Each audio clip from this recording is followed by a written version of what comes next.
पिछले वीडियो में हम लोगों ने चर्चा की थी कि अध्यात्म और योग दोनों एक दूसरे के पूरक हैं। अध्यात्म के बिना योग नहीं और योग के बिना अध्यात्म नहीं। दूसरी चर्चा हमने ये भी की थी कि योग में भोग नहीं और भोग में योग। इसके अलावा हमने ये भी चर्चा की थी कि अध्यात्म कैसे प्राप्त किया सकता है। तो उसमें एक बात हुई कि एक अच्छा इंसान बनना भी एक अध्यात्म है। तो सवाल यहाँ ये कि अच्छा इंसान क्या है, इस पर हमने चर्चा शुरू की थी जो पूरी नहीं हुई थी। उसको थोड़ा सा हम लोग आगे बढ़ाते हैं। यहाँ से अलग अलग व्यक्तियों की नज़र में अलग अलग तरह का इंसान अच्छा हो सकता है। जैसे बच्चों की नज़र में उसके माता पिता अच्छे हो सकते हैं। कुछ और लोग हो सकते हैं जिनके निजी हित, रुचि और पसंद की पूर्ति किसी से होती है तो वह व्यक्ति भी उसकी नज़र में अच्छा होता है। आपका भला करने वाला व्यक्ति अच्छा हो सकता है आपकी नज़र में, भले ही वह दूसरों के लिए अच्छा न हो। तो आध्यात्मिक दृष्टि से अच्छा इंसान किसको कहते हैं, हम इस बात को आगे बढ़ाते हैं। तो पिछले वीडियो में हमने पहला बिंदु रखा था कि जो दूसरों को पीड़ा नहीं पहुंचाता है, कोई नुकसान नहीं पहुंचाता है, कोई हानि नहीं पहुंचाता है और यथासंभव ज़्यादा से ज़्यादा लोगों की भलाई करने के लिए तत्पर रहता है, तो ऐसे इंसान को हम अच्छा इंसान कर सकते हैं, भला इंसान कर सकते हैं। दूसरी बात कि वह व्यक्ति सादगी से रहता हो। सादगी एक बहुत ही महत्वपूर्ण बिंदु है किसी व्यक्ति को अच्छा इंसान घोषित करने के लिए। इसके अलावा हमने यह भी जिक्र किया था कि उस व्यक्ति में विनम्रता होना चाहिए, उसके मन, वचन और व्यवहार दोनों में मधुरता होनी चाहिए। तो इस चीज़ को हम थोड़ा सा और आगे बढ़ाते हैं। अगर योग की बात करें तो योग के 8 अंग होते हैं, इसीलिए हम योग को अष्टांग योग कहते हैं। और अष्टांग योग का जो पहला अंग है वह है यम। यम 5 प्रकार के होते हैं।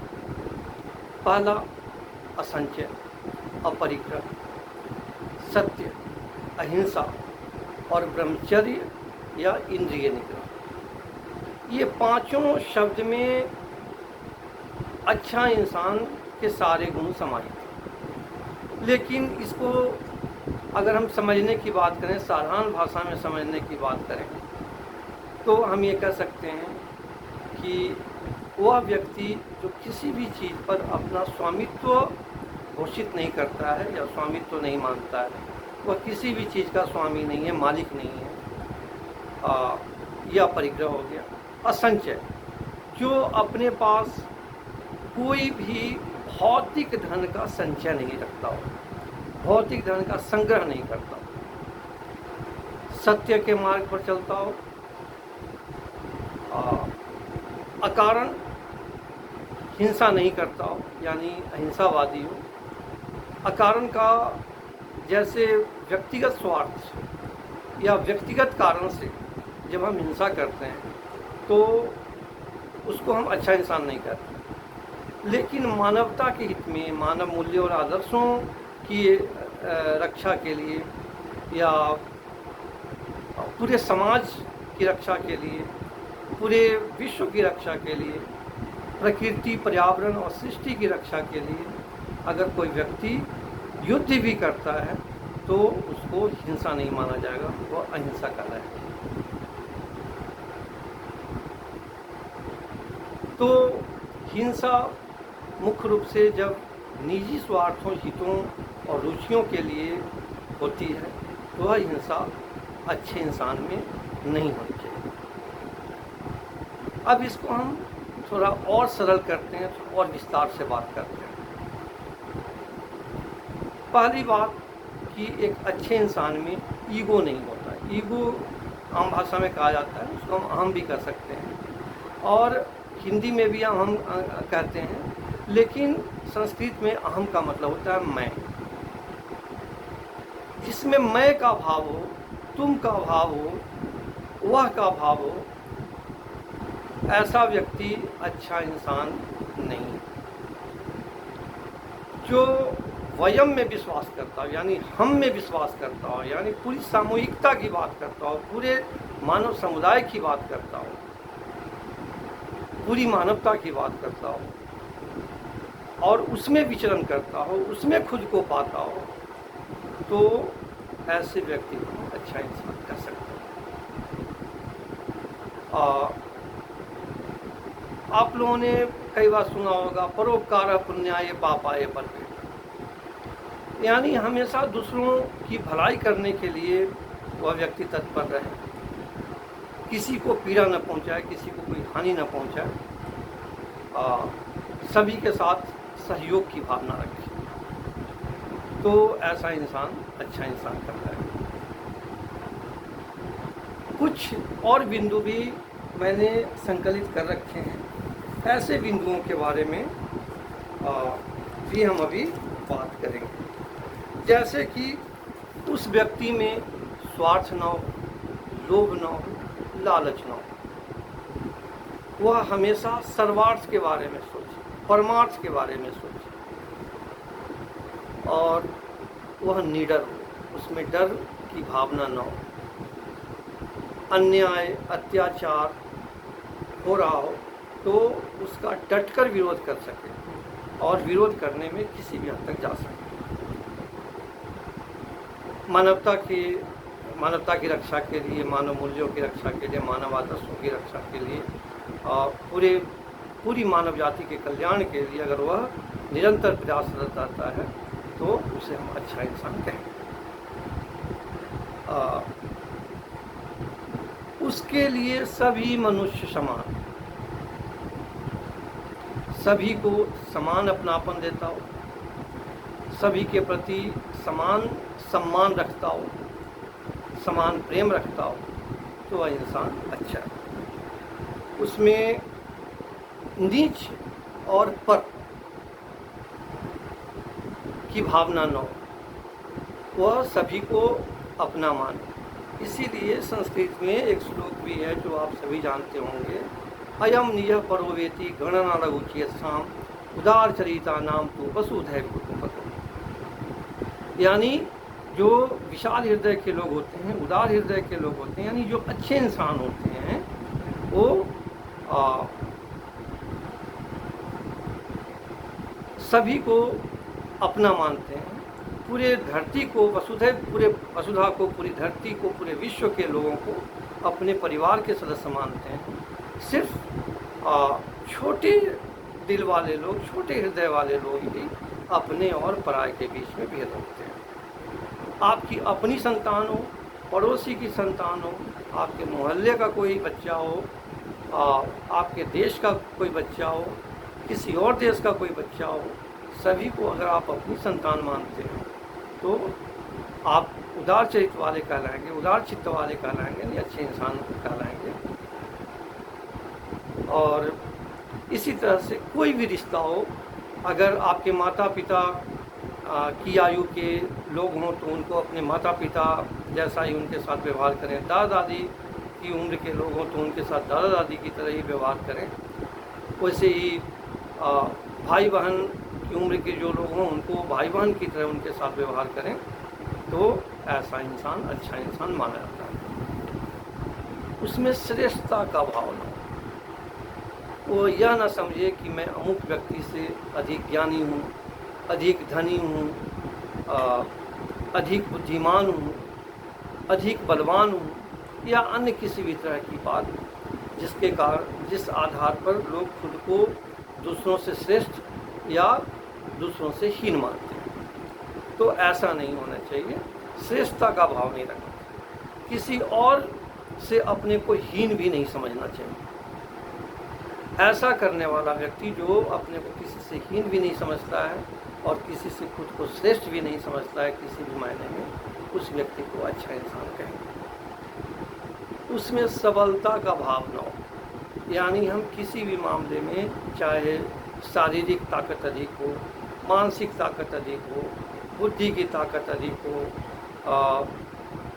धन का बल हो, संपत्ति का बल हो, आमदनी का बल हो, तो पद का बल हो, प्रतिष्ठा का बल हो, सामाजिक बल हो, राजनीतिक बल हो, तो वह व्यक्ति अपने को सबल न समझे और उसके आधार पर किसी को निर्बल न बनाए या किसी और को निर्बल समझते हुए उसका दमन न करे, वह किसी पर शासन न करता हो। आप परिवार में भी देखेंगे, पति पत्नी पर शासन करने लगता है, अगर पत्नी सबल है तो पति पर शासन करने लगती है, माता पिता बच्चों पर शासन करने लगते हैं। तो अच्छे इंसान कभी भी किसी भी दूसरे व्यक्ति पर शासन नहीं करते हैं, वह हमेशा मधुर व्यवहार करते हैं, मधुर वचन बोलते हैं और किसी भी समस्या का हल प्रेम से करते हैं, अपनापन से करते हैं। लोगों को प्रेम और अपनापन देकर उनको सही मार्ग पर लाने की कोशिश करते हैं।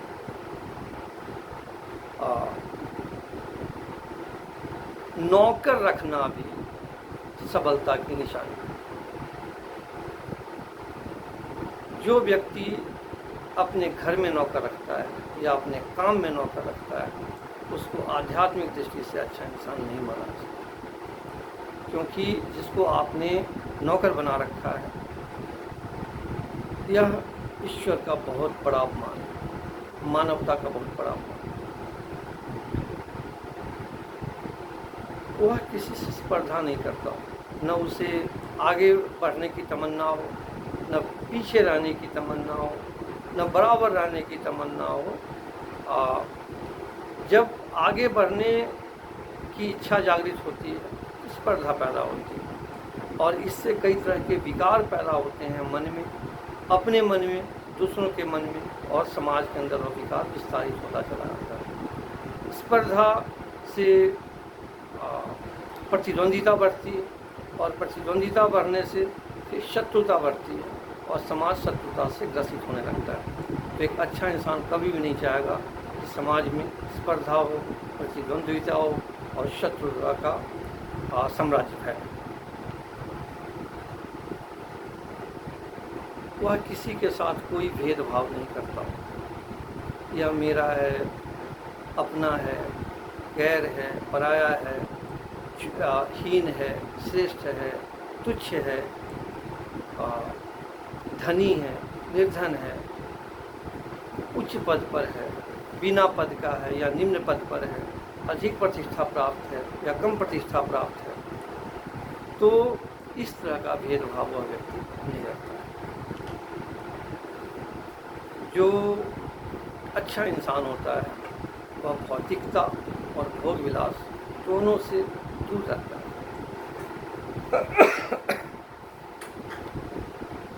भौतिकता, भोग विलास और वासना, ये सब मनुष्य के अंदर कई तरह के विकार पैदा करते हैं, कई तरह के रोग पैदा करते हैं और यह विकार, यह रोग पूरे समाज में फैलता है और समाज का पतन होता है। तो जो अच्छा इंसान होता है वह भौतिकता और भोग विलास से दूर रहता है, वह उन्हें बंधन मानता है, उलझन मानता है। अर्थात वह व्यक्ति अत्यंत सादगी से रहता है, वह प्रकृति की अवहेलना नहीं करता,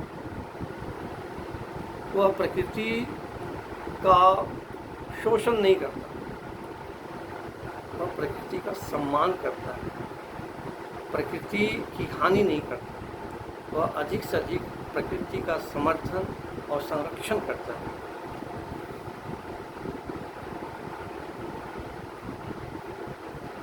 सर्वे भवन्तु सुखिनः, सर्वे सन्तु निरामया, सर्वे भद्राणि पश्यन्तु मा कश्चित् दुःखभाग्। ये श्लोक आप लोग बचपन से सुनते आ रहे हो। इसको कल्याण मंत्र भी कहते हैं। यह कामना है कि ऐसा हो। लेकिन जो अच्छा इंसान होता है वह सिर्फ कामना नहीं करता है, बल्कि इस श्लोक को साकार करने के लिए, सार्थक करने के लिए, समाज में वास्तविक रूप में देखने के लिए निरंतर प्रयत्नशील रहता है। सभी सुखी हों, सभी निरोग हों, स्वस्थ हों, सभी अच्छा दिखें और किसी के जीवन में दुख का लेस मात्र भी न हो। इस कामना को साकार करने के लिए, व्यवहारिक रूप देने के लिए वह व्यक्ति निरंतर तत्पर रहता है। और जो सिर्फ कामना करते हैं या ये कल्याण मंत्र है इसलिए इसको हम कभी बोल दें, लोगों के बीच में विशेष प्रतिष्ठा पा लें, इसके लिए तो पूरा समाज तैयार है ही, कर ही रहा है, हजारों वर्षों से ये कर रहा है। लेकिन जो अच्छा इंसान होता है वह इसको व्यवहार रूप में लाने का निरंतर प्रयत्नशील रहता है। अच्छा इंसान निजी धन, निजी संपत्ति का विरोधी होता है।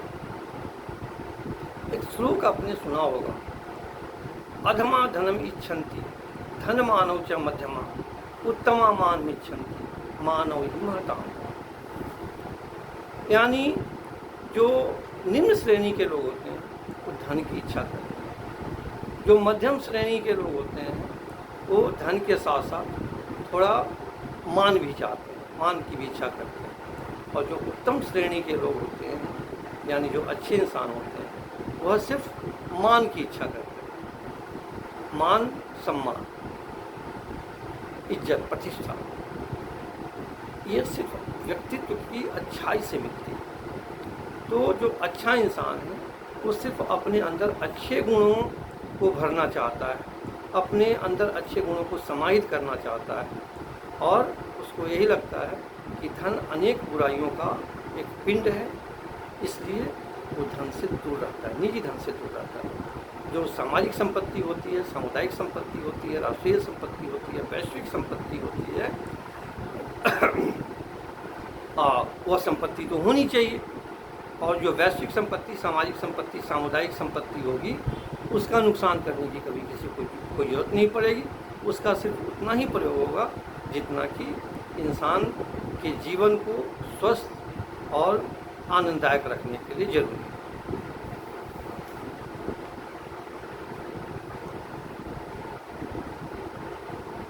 जिसका मन उसके विवेक के अधीन स्थिर हो, यानी मन की चंचलता नहीं। योग चित्त वृत्ति निरोधा, यानी योग करने से चित्त वृत्ति का निरोध होता है, चित्त की चंचलता समाप्त होती है। तो योग का एक ये लक्ष्य है, एक उद्देश्य है, एक प्रयोजन है कि व्यक्ति के मन में स्थिरता है, चंचलता समाप्त हो और वह मन विवेक के अधीन हो। तो जो व्यक्ति अपने मन को विवेक के अधीन कर उसको स्थिर कर लेता है, उसकी चंचलता को समाप्त कर लेता है, वह एक अच्छा इंसान है। समत्व भाव, योगा समत्व उच्यते।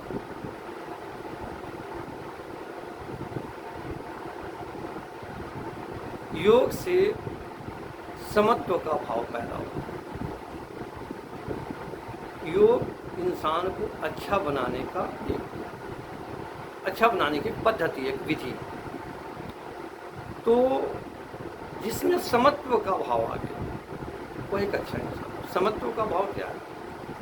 सुख दुख, दिन रात, अंधेरा प्रकाश, सफलता असफलता, जीत हार, सब में वो समत्व भाव से रहता है। वह बीमार है तब भी कोई बात नहीं, स्वस्थ है तब भी कोई बात नहीं, हर परिस्थिति में वह समान भाव से रहता है। यानी सुख दुख, दिन रात, अंधेरा उजाला, सफलता असफलता, जीत हार, सब पर वह विजय प्राप्त कर लेता है। और जिन लोगों में ये सारे गुण आ जाते हैं वो बहुत ही अच्छे इंसान होते हैं। इनमें से कोई भी एक बात किसी इंसान में है तो वह अच्छा इंसान है। और इसके साथ साथ वो जैसे जैसे अन्य गुण भी अपने अंदर लाता रहता है, उसके अंदर अच्छाई की मात्रा बढ़ती जाती है और वह और ज़्यादा अच्छा होता जाता है। और अध्यात्म का पहला कदम यही है। ऐसे व्यक्ति को आध्यात्मिक व्यक्ति कहा जा सकता है। और जो अच्छा इंसान है वह अगर अधिक से अधिक लोगों को अच्छा बनाने का प्रयत्न करता है और अच्छा बना पाता है तो उसके अध्यात्म का जो अंश है वो और ज़्यादा बढ़ जाता है। आज का वीडियो यहीं तक, फिर हम मिलेंगे अगले वीडियो में। तब तक के लिए नमस्कार।